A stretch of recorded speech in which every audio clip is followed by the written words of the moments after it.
Alhamdulillahi Rabbil Alamin. Allahumma salli wa sallim wa barik ala Sayyidina wa maulana Muhammadin abdika wa rasulika nabiyil ummi wa ala alihi wa sahbihi wa barik wa sallim tasliman kathira ya qadri azamati dhatika fi kulli waqtin wa hinin.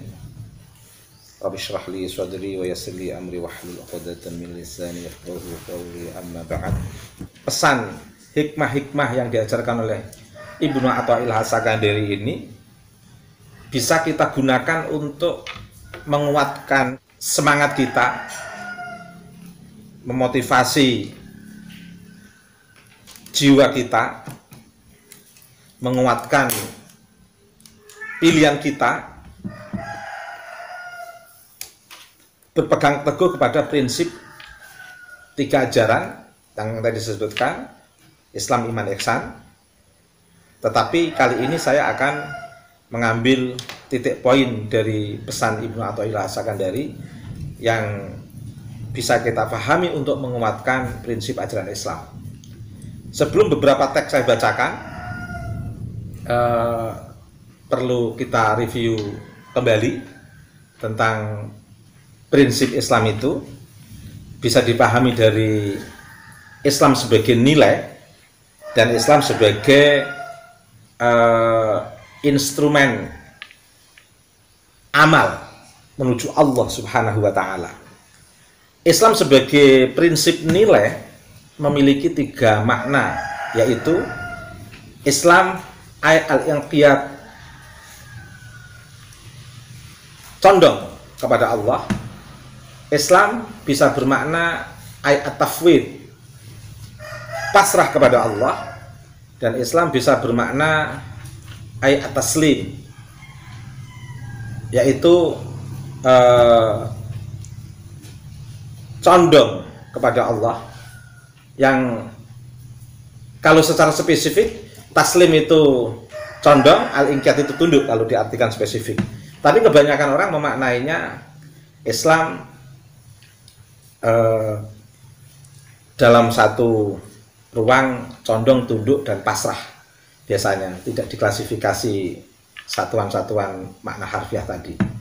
Pokoknya begitu orang menyebut Islam berarti adalah orang yang secara prinsip nilai rohaniyah dia itu condong, tunduk, dan pasrah kepada Allah. Kalau condong itu taslim, tunduk itu inqiyad, pasrah itu at-tafwid. Ini dari perspektif prinsip nilai rohaniyah yang harus ditanam seseorang ketika orang itu mengaku sebagai orang muslim, yang tentu harus memegang prinsip nilai keislaman ini. Nah, Islam sebagai sebuah instrumen amal di dunia untuk menuju Allah itu bisa dilihat dari rukun Islam yang sudah kita pelajari bahkan dari kecil. Ada berapa rukun Islam? Ada 5. Pertama adalah syahadat, asyhadu alla ilaha illallah wa asyhadu anna muhammadar rasulullah. Yang kedua adalah sholat, yang ketiga zakat, yang keempat puasa, yang kelima haji. Ini Islam sebagai sebuah instrumen amal menuju ridho Allah. Itu dilihat dari rukun 5 ini. Lah, jika dilihat dari sejarah hidup manusia, sebenarnya Islam ini bukan hanya diperuntukkan untuk umat Nabi Muhammad SAW. Karena apa? Sejak Nabi Adam itu sudah ada Islam. Sejak Nabi Ibrahim, sejarah kenabian 25 nabi dan rasul itu, Islam sudah ada. Hanya saja pada saat Nabi Muhammad ini, era kenabian Nabi Mustafa Muhammad SAW, Islam disebutkan di dalam Al-Quran sebagai sebuah kesempurnaan agama yang diridhoi Allah, sebagai puncak keberagamaan keislaman yang menjadi risalah para nabi yang telah mengalami kesempurnaan, yang kebetulan ditegaskan oleh Allah kesempurnaan ini pada era Nabi Mustafa Muhammad Sallallahu Alaihi Wasallam. Dan di dalam Al-Quran telah disebutkan Islam tidak hanya untuk umat Nabi Muhammad, tapi Islam juga sudah ada sejak Nabi Adam. Bisa dilihat dalam surat Al-A'raf ayat 126, bisa dilihat dalam surat Al-Maidah ayat 3 atau ayat 44, bisa dilihat dalam surat Yunus ayat 72, bisa dilihat dalam surat An-Naml ayat 44, bisa dilihat dalam surat Al-Baqarah ayat 130 sampai 132, dan bisa dilihat dalam surat Yusuf pada ayat 101. Bisa dibuka semuanya. Itu semua pesan pewahyuan yang menjelaskan Islam telah ada sebelum zaman Nabi Muhammad SAW. Dan puncak kesempurnaan Islam sebagai agama wahyu ini ditegaskan dalam firman Allah dalam surat Al-Maidah ayat 3 yang telah kita sebutkan, yaitu Al-yauma akmaltu lakum dinakum wa atmamtu alaikum ni'mati wa raditu lakumul islama dinan. Nilai kesempurnaannya kelihatan dari mana? Jika pada zaman Nabi sebelum Nabi Muhammad menyampaikan Islam dan para nabi wafat, belum 1-2 generasi umatnya telah melupakan Islam hingga muncul kelahiran Nabi Muhammad SAW. Tapi berbeda dengan zaman Nabi Muhammad SAW. Begitu Nabi menyampaikan risalah Islam, Nabi wafat, berpindah dari satu generasi ke generasi berikutnya sampai pada zaman kita, Islam tetap tidak tertutup, tidak terhapus oleh keadaan. Ini salah satu bentuk kesempurnaan Islam dalam risalah Nabi Mustafa Muhammad Sallallahu Alaihi Wasallam. Lah, bagaimana kita menguatkan nilai-nilai keislaman itu? Tentu kalau kita merenung sendiri, menguatkan prinsip-prinsip keislaman itu kurang begitu tajam menghasilkan hasil renungan yang bisa membentuk pemahaman mendalam tentang bagaimana menetapkan prinsip keislaman itu. Oleh karena itu kita akan menapak jejak dari pemahaman dan pengalaman spiritual atau pengalaman sufistik dari guru sufi, yaitu Ibnu Athaillah As-Sakandari. Ada beberapa prinsip yang bisa kita jadikan penguat dari prinsip hikmah pengalaman spiritual Ibnu Athaillah As-Sakandari ini, yaitu diantaranya adalah min alamatil i'timad alal amal nuqsanur roja inda wujudiz zalali. Dalam keberislaman ini, dari prinsip ini, kita jangan sampai mengurangi harapan kita kepada Allah. Meskipun kita telah melakukan zalal, telah melakukan kesalahan. Jangan karena kita melakukan salah terus kita akhirnya tidak mau memiliki harapan kepada Allah, memutus harapan kita kepada Allah. Karena Ibnu Athaillah berpesan min alamatil i'timad alal amal nuqsanur roja inda wujudiz di antara tanda-tanda orang bergantung kepada amal adalah berkurangnya harapan kepada Allah ketika dia melakukan kesalahan. Maka dalam keberislaman ini jangan sampai mengurangi harapan kita kepada Allah meskipun kita melakukan salah, di tengah kita melakukan proses amal perbuatan yang diajarkan oleh syariat Islam. Ada hal menarik dari Ibnu Athaillah lagi adalah man asyraqat bidayatuhu asyraqat nihayatuhu. Siapapun orangnya yang memerkah, bersinar awal perjalanannya, maka akan memerkahkan sinar di akhir perjalanannya. Kalau orang awal langkahnya itu dimulai dengan langkah yang gelap, maka akhir perjalanannya dia akan berakhir pada kehidupan yang gelap. Makanya monggo kita semua harus memulai hidup ini melalui pintu cahaya yang terang. Jangan melalui pintu yang gelap. Yaitu mengawali permulaan dengan sinar cahaya Nabi Mustafa Muhammad sallallahu alaihi wasallam. Ada pesan lagi, arih nafsaka minat tadbir. Arih nafsaka, istirahatkan diri minat tadbir, dari urusan apa yang sudah menjadi hak kuasa Allah. Jangan ikut campur dengan hak kuasa Allah. Apa yang sudah menjadi keputusan Allah adalah sebuah bentuk kewenangan Allah. Jangan menggugat-gugat.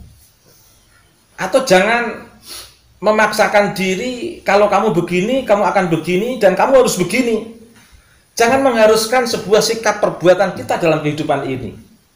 Karena di sana ada hak Allah. Kalau kita mengharuskan sebuah sikap perbuatan dalam hidup ini, itu sama halnya kita itu telah memasuki kawasan yang menjadi hak urusan Allah. Hak kewenangan Allah di dalam mengatur suasana kesemestaan dan kealaman ini, baik yang berhubungan dengan manusia maupun yang berhubungan dengan alam semesta secara keseluruhan.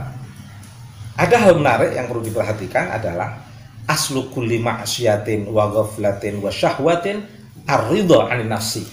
Perlu diingat, wahai anak-anakku, sumber setiap kemaksiatan dan kelalaian hidup seseorang dan sumber munculnya syahwat seseorang itu karena apa? Ar-ridha 'anil nafsi. Anda rela terhadap nafsu Anda.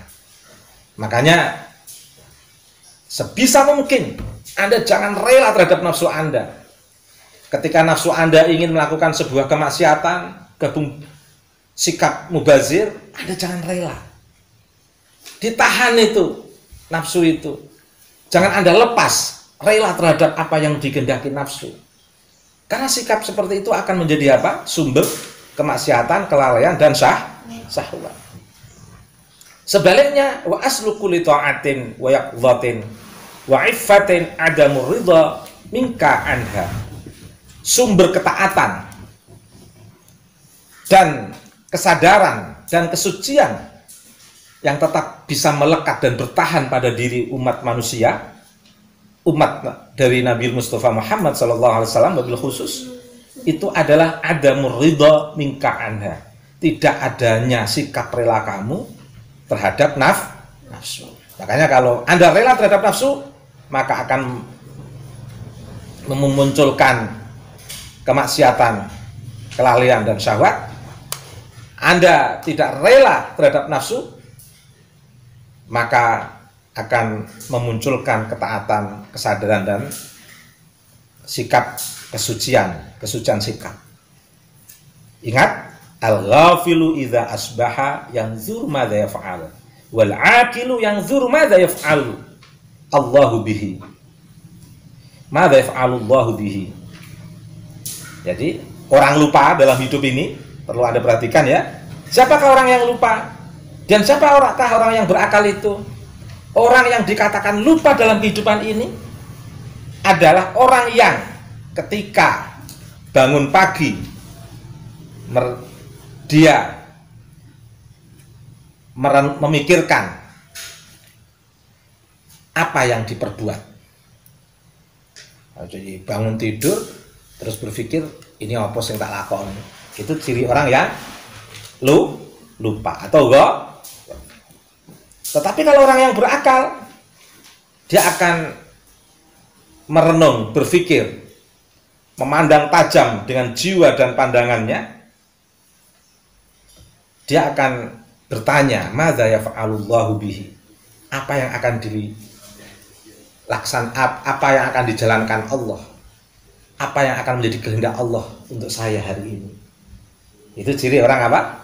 Yang bangun tidur kok mikir apa yang harus saya lakukan, berarti Anda bangun tidur Anda mikir apa yang akan diputuskan Allah untuk saya hari ini. Berarti ada orang yang berakal. Lagi as-sholatu mahalul munajat wa ma'dinul musafati tattasi'u fiha mayadinul asrari wa tashriku fiha syawarikul anwari. Salat itu adalah tempatnya munajat dan menjadi kawasan untuk mensucikan diri, membersihkan diri.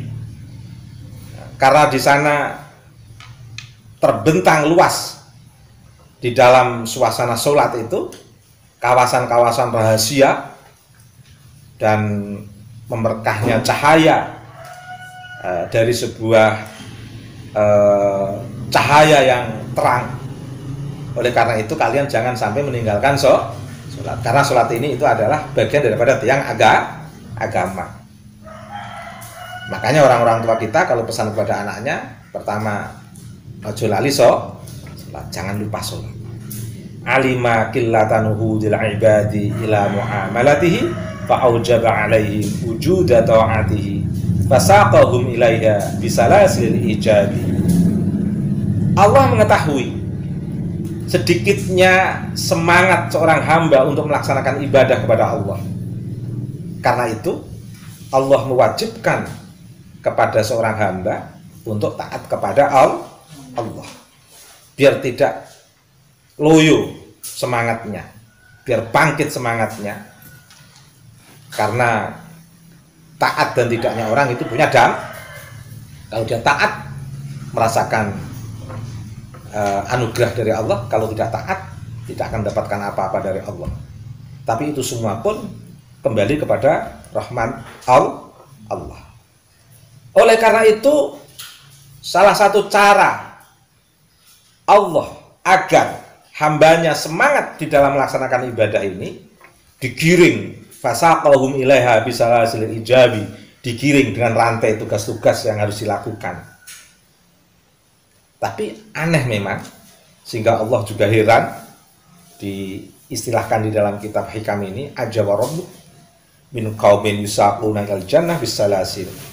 Aneh memang, dan di antara kaum itu digiring ke surga harus dengan cara diikat dengan rantai tugas-tugas yang wajib. Padahal sebenarnya tidak usah diwajibkan saja, tidak usah diwajibkan sholat, itu harusnya tekun tidak harus diwajibkan melaksanakan puasa, zakat, haji kalau mampu, harusnya sudah melaksanakan itu semua. Karena telah tersedia di depan mata sebuah surga. Tetapi untuk kesana memang agak aneh. Untuk kesana pun manusia harus diikat dengan tugas yang sifatnya wajib. Padahal sebenarnya tanpa diwajibkan pun orang harus semangat ke sana. Tapi kalau nggak diwajibkan, orang tidak mau mengambil sesuatu yang enak. Maka aneh, manusia ini aneh. Untuk bisa sampai kepada sesuatu yang enak harus diwajibkan, biar betul-betul mendapat sesuatu yang enak. Padahal tanpa diwajibkan pun harusnya orang itu sudah semangat. Karena perbuatan yang dilakukan itu akan mendapatkan sesuatu yang enak. Terakhir, dari makna penguatan hikmah dari karya Ibnu Athaillah As-Sakandari di kitab Hikam ini, yang untuk menguatkan Islam, yang bisa kita baca, misalnya min alamati ittiba'il hawa al-musara'atu ila nawafilil khairati wattakasulu anil qiyami bil wajibati. Di antara alamat orang mengikuti hawa nafsu itu adalah al-musara'ah. Dia itu cepet-cepetan ila nawafil khairat, untuk melaksanakan hal-hal kebaikan yang disunahkan. Tetapi malas-malasan melaksanakan hal-hal yang diwajibkan. Sebagai penutup, laula mayadinun nufus ma tahaqqaqa sairus sairina. Kalaupun tidak ada medan nafsu dalam diri manusia, bisa saja orang itu tidak akan bisa merasakan hidup secara nyata. Makanya meskipun kita jangan rela terhadap nafsu, tapi nafsu tetap ada manfaatnya bagi kita. Karena dari situ kita bisa merasakan hal yang nyata dari kehidupan ini. dengan adanya tantangan-tantangan besar yang muncul dari nafsu itu, kita akan bisa merasakan hakikat kehidupan yang nyata. Terima kasih. Prinsip ini saya kira penting untuk penguatan prinsip Islam yang diajarkan oleh Nabi kita, Nabi Mustafa Muhammad SAW. Semoga bermanfaat dan bisa membentuk keseimbangan kejiwaan kita dan membentuk kesempurnaan kepribadian kita, sehingga kita bisa laku secara positif dengan akhlak Nabi, dengan akhlak para sahabat tabi'in, para ulama amilin, wa hasuna ulaika rafi. Dan puncak dari itu semua, kita bisa melaksanakan ibadah bukan karena kewajiban, tapi karena betul-betul mencari ridha dan rahmat Allah Subhanahu wa ta'ala. Semoga rahmat dan ridha selalu diberikan kepada kita, dan seluruh amal kita menjadi amal yang tidak sia-sia, dan kita bisa bersama-sama para kekasih Allah. Amin ya rabbal alamin. Demikian, wassalamualaikum warahmatullahi wabarakatuh.